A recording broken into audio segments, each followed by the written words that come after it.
Hey everyone, and welcome back to another episode of the Sober Docs podcast. I'm your host, Dr. Theis, board certified pediatrician and recovering alcoholic.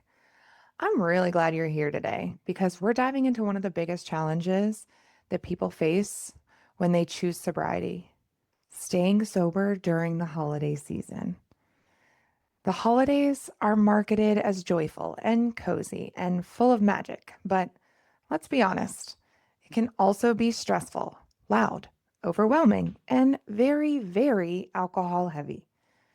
Family dynamics, work parties, old triggers, pressure to celebrate, emotions you thought you dealt with months ago, suddenly popping right back up. Sound familiar? Yeah, I know. Let me take you back to my very first holiday I experienced sober. I walked into the family gathering, and before I even sat my stuff down, someone offered me a drink. It was like muscle memory. Smile, accept, sip. Except this time, I wasn't drinking.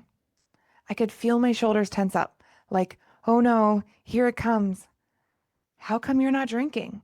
Are you pregnant? Just have one. It's the 4th of July. And ironically, also my birthday. I rehearsed responses in my head. No, thank you. I'm good for now. Maybe I'll wait a little bit. And you know what? That first minute was awkward. But then it passed. The world didn't end. My sobriety didn't crumble. But wow, did that moment teach me something. Holiday gatherings can be less about alcohol and more about preparation, boundaries, and mindset. So let's talk about some tips on ways we can navigate through this holiday season sober and together. Tip 1, go with a plan. Holidays without a plan, dangerous. Holidays with a plan, peaceful. I always ask myself, what's the vibe of the event?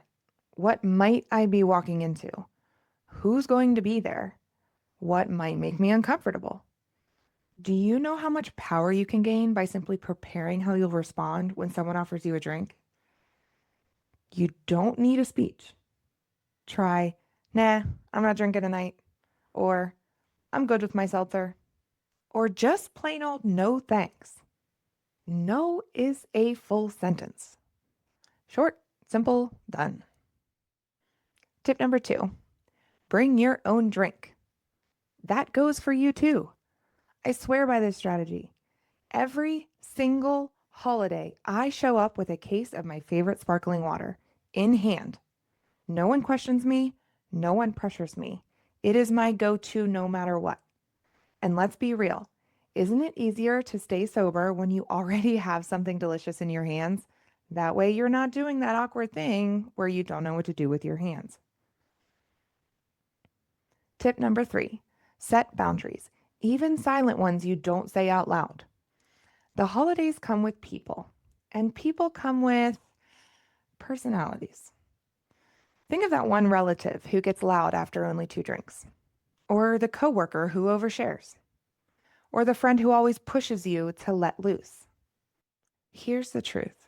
You don't have to stay in any conversation that makes you uncomfortable. I often find myself in the kitchen doing the dishes because that space just feels safer for me, and that's okay. Give yourself permission to excuse yourself. Take a walk outside, step into a quiet room, or even leave early. Ask yourself, is this environment supporting my sobriety or is it challenging it? You always have the choice to leave. Tip number 4, have an emotional anchor. Holidays pull out emotions. The good, the painful, the nostalgic, even the complicated. Before you go anywhere, ask, why am I choosing sobriety? And what do I want to feel tomorrow morning? One year, before a big family dinner, I texted someone and said, check on me in an hour. That accountability gave me strength I didn't know I needed. So who's your anchor? A friend? A partner? A coach? Yourself? Set a timer. Use them. It'll help. Tip number 5, watch out for the I deserve it trap. Oh, this one is sneaky.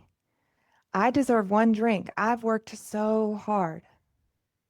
It's the holidays. I deserve to relax. But here's the question. Does alcohol actually give you what you think you deserve? Relief? No. Relaxation? Not really. Connection? Only for a moment, and then shame, regret, or cravings follow. What you actually deserve is peace. And peace comes from staying aligned with your values. Tip number 6, build new traditions. This one is huge. So much holiday drinking comes from habits and traditions. You've always started the day shopping with mimosas. You've always toasted with champagne. You've always had wine while wrapping presents. You've always spiked the hot chocolate while baking cookies. But what if the tradition changes? Hot apple cider, peppermint tea, mocktails that just smell like winter. Last year, I swapped my old present wrapping holiday cocktail for spiced tea with a cinnamon stick in a fancy glass. And you know what? I felt luxurious. It felt intentional. It felt like me, not the old version of me. Traditions aren't meaningful because of what's in your glass. They're meaningful because of the feeling behind them. So switch it out. So as the holidays roll in, here's your sober game plan. Go in prepared. Bring a drink you love. Protect your energy with boundaries. Anchor yourself emotionally. Avoid that I deserve it lie. And build new traditions that make you feel proud, not regretful. And if you're sitting there thinking, can I really do this? Let me tell you, you can. You absolutely can. Sobriety isn't about missing out. It's about showing up. It's about remembering the moments, not recovering from them. It's about building a life you don't need to numb or escape from.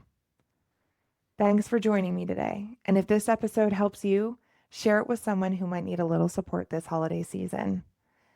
Thanks for tuning in to another episode of the Sober Docs podcast. I'm your host, Dr. Callie Theis, and I'll see you next time.